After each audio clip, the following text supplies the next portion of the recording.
ಉಡಾಯಿಸೋ ಖಾರ ಬಣ್ಣ ರುಚಿಯನ್ನು ನೀಡುತ್ತದೆ. ಮೆಣಸಿನ ಪುಡಿ ಚಿಂದಿ ಉಡಾಯಿಸೋ ಖಾರ ಬಣ್ಣ ರುಚಿ. ಮಾಜಿ ಸಚಿವ ನಾಗೇಂದ್ರಗೆ ಇಡಿ ಶಾಕ್ ಮೇಲೆ ಶಾಕ್ ಕೊಡ್ತಾ ಇದೆ.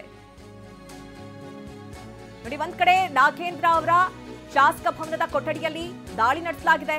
ಇನ್ನೊಂದು ಕಡೆ ನಾಗೇಂದ್ರ ಪಿಎ ಗೋವರ್ಧನ್ ಮನೆ ಮೇಲೂ ಕೂಡ ದಾಳಿ ನಡೆಸಲಾಗಿದೆ. ಬಳ್ಳಾರಿ, ಬೆಂಗಳೂರಿನಲ್ಲಿ ಶೋಧ ನಡೆಸ್ತಾ ಇದ್ದಾರೆ ಅಧಿಕಾರಿಗಳು. ಶಾಸಕರ ಭವನದ ನಾಗೇಂದ್ರ ಅವರ ಕೊಠಡಿ 360ರಲ್ಲಿ ಇಡಿ ಅಧಿಕಾರಿಗಳು ಶೋಧವನ್ನ ನಡೆಸ್ತಾ ಇದ್ದಾರೆ. ಇತ್ತ ಪಿಎ ಗೋವರ್ಧನ್ ಮನೆಯಲ್ಲೂ ಕೂಡ ಇಡಿ ತಂಡ ಮಹಾಘಾತವನ್ನ ಕೊಟ್ಟಿದೆ. ಈಗಾಗಲೇ ರಾಮುರು ಅವರು ಆರೋಪ ಮಾಡಿದಂತೆ ಗೋವರ್ಧನ್ ಏನು ನಾಗೇಂದ್ರ ಅವರ ಪಿಎ ಇದ್ದಾರೆ, ಅವರು ಯಾರ್ಯಾರಿಗೆ ಎಷ್ಟೆಷ್ಟು ಹಣವನ್ನ ಕೊಡ್ಲಾಗಿತ್ತು ಅನ್ನುವಂಥ ಕುರಿತಂತೆ ಚೀಟಿಯನ್ನ ಬರೆದಿಟ್ಟಿದ್ದಾರೆ ಅನ್ನುವಂಥ ಮಾತನ್ನ ಕೂಡ ಹೇಳಿದ್ರು. ಆ ಒಂದು ಡಾಕ್ಯುಮೆಂಟ್ ಏನಾದ್ರೂ ಇಡಿ ಅಧಿಕಾರಿಗಳಿಗೆ ಸಿಕ್ಕಿದ್ಯಾ, ಆ ಕುರಿತಂತೆ ಏನಾದ್ರೂ ಏನೆಲ್ಲ ದಾಖಲೆಗಳು ಸಿಗತ್ತೆ ಅನ್ನುವಂಥ ಕುರಿತಂತೆ ಪರಿಶೀಲನೆ ಈಗಾಗಲೇ ಇಡಿ ಅಧಿಕಾರಿಗಳು ನಡೆಸ್ತಾ ಇದ್ದಾರೆ. ಟೋಟಲ್ ಆಗಿ 187 ಕೋಟಿ.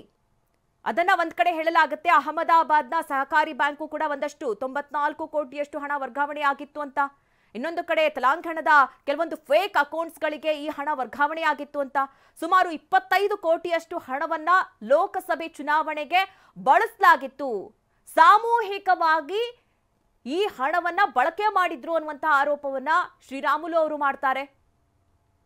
ಹೀಗಾಗಿ ಲೋಕಸಭೆ ಚುನಾವಣೆ ಸಂದರ್ಭದಲ್ಲಿ ತುಕಾರಾಂ ಅವರಿಗೆ ಈ ಹಣವನ್ನ ನೀಡಲಾಗಿತ್ತು ಅನ್ನುವಂಥ ಮಾತನ್ನ ಕೂಡ ಇಲ್ಲಿ ಹೇಳ್ತಾರೆ. ಹಾಗಾದ್ರೆ ಯಾರ್ಯಾರಿಗೆ ಎಷ್ಟೆಷ್ಟು ಹಣವನ್ನ ನೀಡಲಾಗಿತ್ತು, ಚುನಾವಣೆಗೆ ಎಷ್ಟು ಬಳಸ್ಕೊಳ್ಳಲಾಗಿತ್ತು, ಯಾರ್ಯಾರಿಗೆ ಎಷ್ಟೆಷ್ಟು ಹಣವನ್ನ ಕೊಟ್ಟಿದ್ದಾರೆ, ಯಾವ್ಯಾವ ಅಕೌಂಟಿಗೆ ಇದು ಟ್ರಾನ್ಸ್ಫರ್ ಆಗಿದೆ, ನಿಜಕ್ಕೂ ಯಾರಿಗೆ ಈ ಹಣ ಸೇರ್ಬೇಕಾಗಿತ್ತೋ ಅವರಿಗೆ ಸಿಕ್ಕಿದ್ಯಾ, ಎಷ್ಟು ಜನಕ್ಕೆ ಸಿಕ್ಕಿದೆ, ಎಲ್ಲಾ ವಿಚಾರಕ್ಕೆ ಸಂಬಂಧಪಟ್ಟಂತೆಯೂ ಕೂಡ ಇಡಿ ಅಧಿಕಾರಿಗಳು ಈಗ ಶೋಧಕ್ಕಿಳಿದಿದ್ದಾರೆ. ಏನೆಲ್ಲ ದಾಖಲೆಗಳು ಸಿಗತ್ತೆ ಅದರ ಪರಿಶೀಲನೆಯನ್ನ ನಡೆಸಲಾಗ್ತಾ ಇದೆ. ಮನೆಯ ಮೂಲೆ ಮೂಲೆಯಲ್ಲೂ ಕೂಡ ಅಧಿಕಾರಿಗಳು ಶೋಧವನ್ನ ನಡೆಸ್ತಾ ಇದ್ದಾರೆ.